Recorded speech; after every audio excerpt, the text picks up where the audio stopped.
Hello everybody, what is up? My name is Zero Solstice, and today I want to do something a bit different from my usual video topics.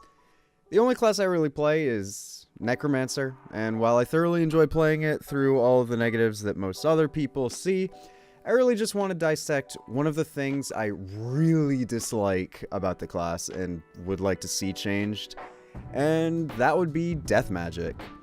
The entire death magic trait line is lackluster at best, and I don't simply want to rant about it. I want to really take the time to talk about why the trait line is bad in the scope of the entire game.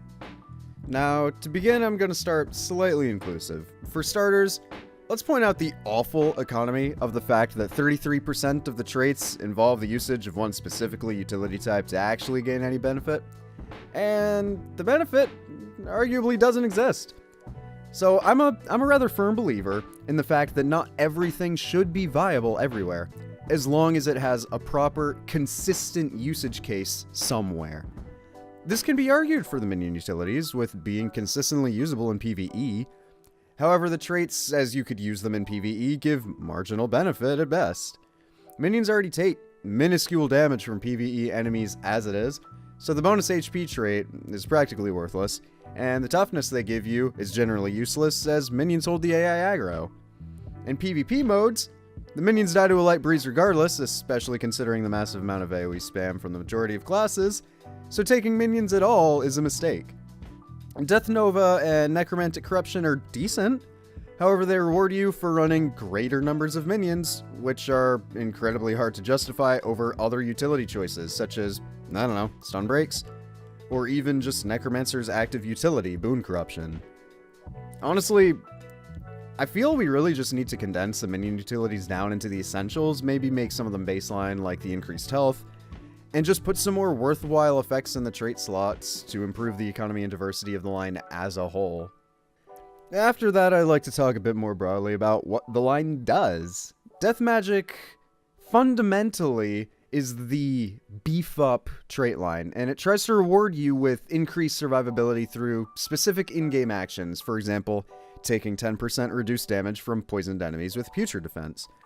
However, a lot of the beef-up effects are either watered down or lack purpose.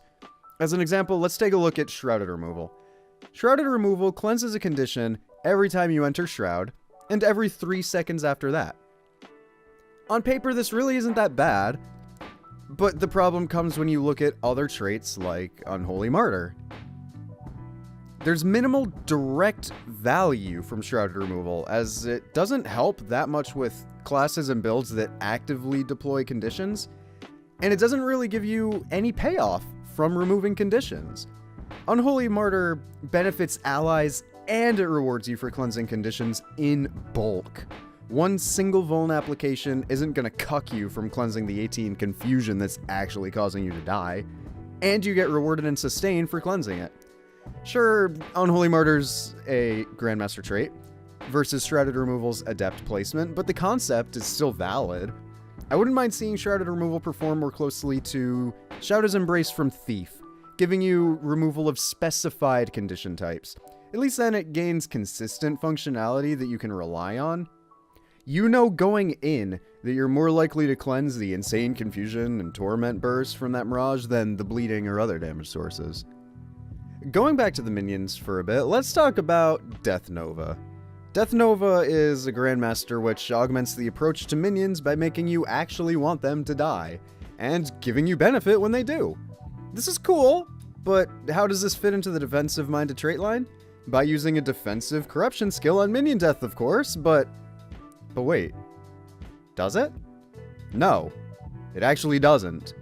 Here we see yet another Necromancer effect getting watered down as compared to similar effects in other classes' kits. The poison cloud created by minion deaths has a quarter of the duration, less poison application, no weakness, and no projectile destruction as compared to the actual corrosive poison cloud. Compare this Grandmaster effect to something like Thief's Lesser Haste, which is generated by an Adept trait, and has literally the same exact text as regular haste.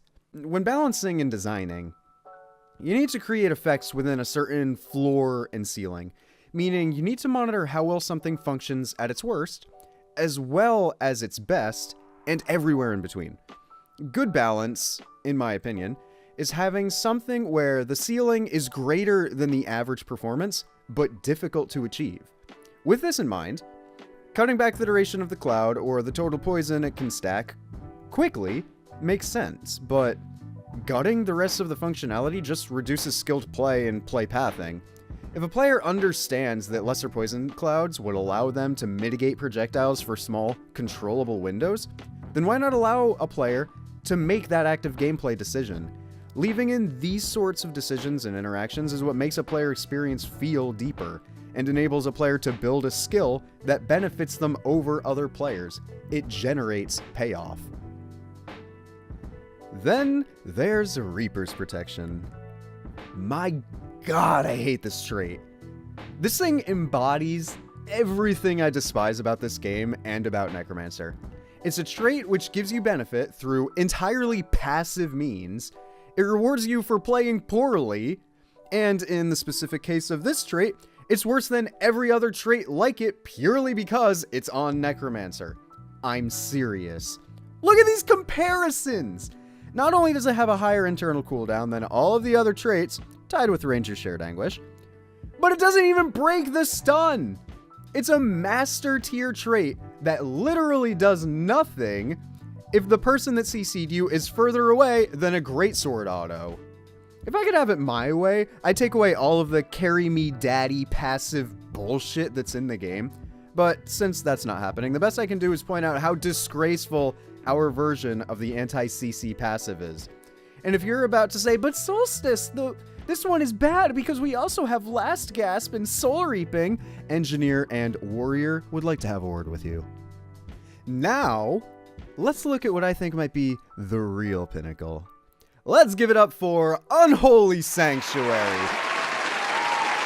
Yes, this trait is very well possibly every bit of the game's worst design philosophies, all crammed into one package.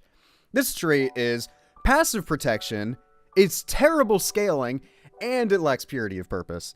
This is a trait with a legitimate identity crisis, thinking it should be in blood magic, but it's not, therefore it's exceptionally undertuned. Just how undertuned, you might ask? Well, allow me to show you with quite possibly the most depressing comparison I can imagine.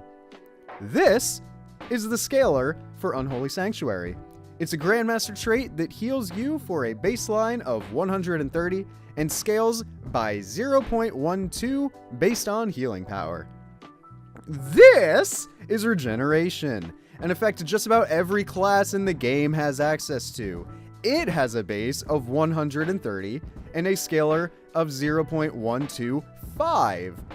Our Grandmaster trait is not only strictly worse than plain-ass regen, but it's also conditional to us being in Shroud. This trait literally gives us worse regen strictly while in Shroud, when normal regen doesn't even work in Shroud. This is mind-blowing to me. This is more anemic, requires more effort, and scales worse than just taking blood magic vampiric effects. There's no purpose in taking death magic, since it offers worse sustain, both in health and in condition management, than blood magic does, while being infinitely more selfish as well. Let's not even get into comparing Unholy Sanctuary to Soothing Mist. Between having greater scaling, ally benefit, adept minor trait placement, and a lingering effect which gives a skill cap to maintaining 100% uptime, Soothing Mist is stealing Unholy Sanctuary's girl while having its mom on speed dial. Sometimes I really just want to have a talk about things in Guild Wars that piss me off, but I like to do it in ways that are informative or constructive or maybe even enlightening to some people. If you enjoyed this video, feel free to let me know in the comments. I certainly wouldn't mind doing more of them. If you agreed or disagreed with me, leave a comment. Tell me what you think. I don't have a degree in game design, nor did I build this product. I'm simply one guy on the internet that's played a lot of video games and has opinions. So I'm more than happy to engage in legitimate, constructive feedback and discussion. Thank you guys for watching, and I'll catch you later.